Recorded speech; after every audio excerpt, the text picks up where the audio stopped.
കൊടുവള്ളിയിൽ വിവാഹ സംഘത്തിന്റെ വാഹനത്തിന് നേരെ ആക്രമണം നടത്തിയ കുപ്രസിദ്ധ ഗുണ്ടാട് ഷമീറും സംഘവും കസ്റ്റഡിയിൽ. ഷമീറും സംഘവും സഞ്ചരിച്ച കാറിൽ വിവാഹ സംഘത്തിന്റെ വാഹനം ഉരസിയെന്ന് ആരോപിച്ചായിരുന്നു ആക്രമണം.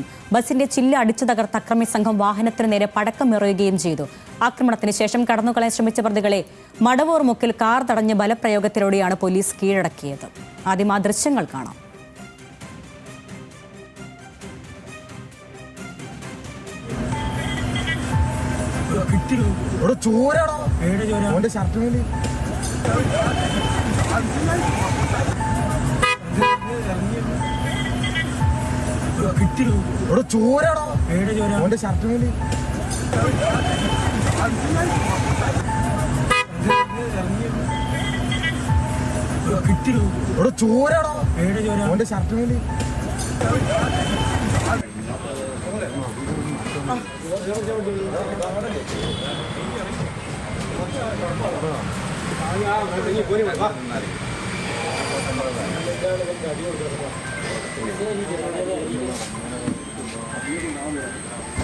ഹലോ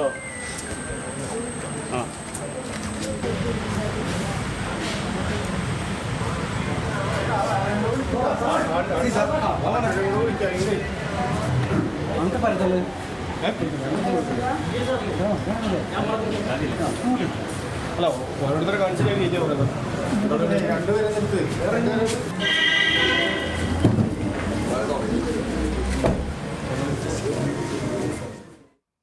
രമ്യ ദാസ് ആയിരുന്നു കോഴിക്കോട് നിന്നും വിവരങ്ങൾ നൽകാൻ. രമ്യ, ഏതായാലും ആക്രമണം നടത്തിയ ശേഷം രക്ഷപ്പെടാനും പ്രതികൾക്കായില്ല. ബലപ്രയോഗത്തിലൂടെയാണെങ്കിലും പോലീസ് 3 പേരും കീഴടക്കി. എന്തൊക്കെയാണ് വിവരങ്ങൾ?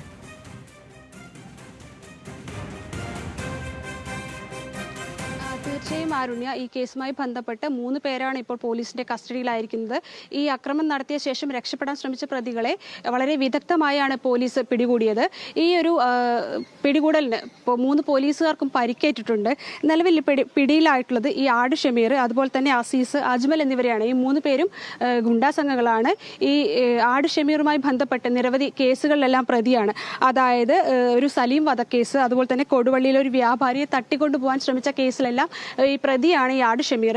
നിലവിൽ ഇപ്പോൾ ഇവരെ കൊടുവള്ളിയിലെ താലൂക്ക് ആശുപത്രിയിൽ ചികിത്സയ്ക്ക് ശേഷം കോഴിക്കോട് മെഡിക്കൽ കോളേജിലേക്ക് മാറ്റും. കാരണം ഈ പിടികൂടിയതുമായി ബന്ധപ്പെട്ട് വലിയ തോതിലാണ് ആക്രമണം ഇവർ കാണിച്ചിരുന്നത്. അപ്പോൾ പോലീസുമായി ഒരു സംഘടന തന്നെ നടത്തേണ്ടി വന്നു. അപ്പോൾ ഇവർക്ക് ഈ പ്രതികൾക്കായി 3 പേർക്കും പരിക്കേറ്റിട്ടുണ്ട്. അപ്പോൾ ഇവരെ അല്പസമയത്തിനുള്ളിൽ തന്നെ കോഴിക്കോട് മെഡിക്കൽ കോളേജിലേക്ക് മാറ്റും. ഇന്ന് ഉച്ചയോടുകൂടിയാണ് ഈ കൊടുവള്ളി വെണ്ണക്കൽ ഇത്തരത്തിലൊരു സംഭവം ഉണ്ടാകുന്നത്. ഈ വിവാഹ പാർട്ടി സഞ്ചരിച്ചിരുന്ന ബസ് അടുത്തുള്ള ഈ വെണ്ണക്കലിലെ ഓഡിറ്റോറിയത്തിൽ ആളെ ഇറക്കിയ ശേഷം തിരിക്കാൻ ശ്രമിക്കുകയായിരുന്നു. അപ്പോൾ ഈ റോഡിൽ ചെറിയ തോതിൽ ഒരു ബ്ലോക്ക് ഉണ്ടാകുന്നു. ഈ ബ്ലോക്കിൽ അസഹിഷ്ണുതരായ ഈ യുവാക്കളാണ്, ഈ 3 പേരാണ് കാറിൽ ഉരസിയെന്ന് ആരോപിച്ച് ബസ്സിലെ തൊഴിലാളികളുമായിട്ട് വാക്കേറ്റം ഉണ്ടാകുന്നു. തുടങ്ങുന്ന ഇതൊരു വലിയ സംഘർഷത്തിലേക്ക് നീങ്ങുകയായിരുന്നു. കാറിലുണ്ടായിരുന്ന വടിവാള്, അതുപോലെ തന്നെ ഇരുമ്പുദണ്ടൊക്കെ ഉപയോഗിച്ച് ഈ ബസ്സിലെ ജീവനക്കാരെ ഇവർ ആക്രമിക്കാൻ ശ്രമിക്കുകയായിരുന്നു. അതുപോലെ തന്നെ കാറിലുണ്ടായിരുന്ന പടക്കം ഇവർ ഈ ബസ്സിന് നേരെ എറിഞ്ഞു. കൂടാതെ തന്നെ ബസ്സിന്റെ ചില്ലുകളെല്ലാം അടിച്ചു തകർത്തു. തുടങ്ങിയ ആക്രമണങ്ങളാണ് ഇവർ ആ പ്രദേശത്ത് അപ്പോൾ ചെയ്തു കൂട്ടിയത്.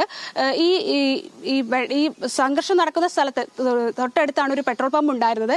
ഈ പടക്കം എറിഞ്ഞത് പെട്രോൾ പമ്പിന് സമീപമാണ് പോയി വീണത്. പക്ഷേ ഈ പടക്കം പൊട്ടാത്തതിനാൽ വലിയൊരു അപകടമാണ് ആ പ്രദേശത്ത് നിന്ന് ഒഴിവായത്. ഇപ്പോൾ ഈ വിഷയവുമായി ബന്ധപ്പെട്ട് 3 പേരാണ് കസ്റ്റഡിയിലുള്ളത്. ഇവരെ ഇപ്പോൾ മെഡിക്കൽ കോളേജിലേക്ക് പോലീസ് മാറ്റും. ആരുണ്യ.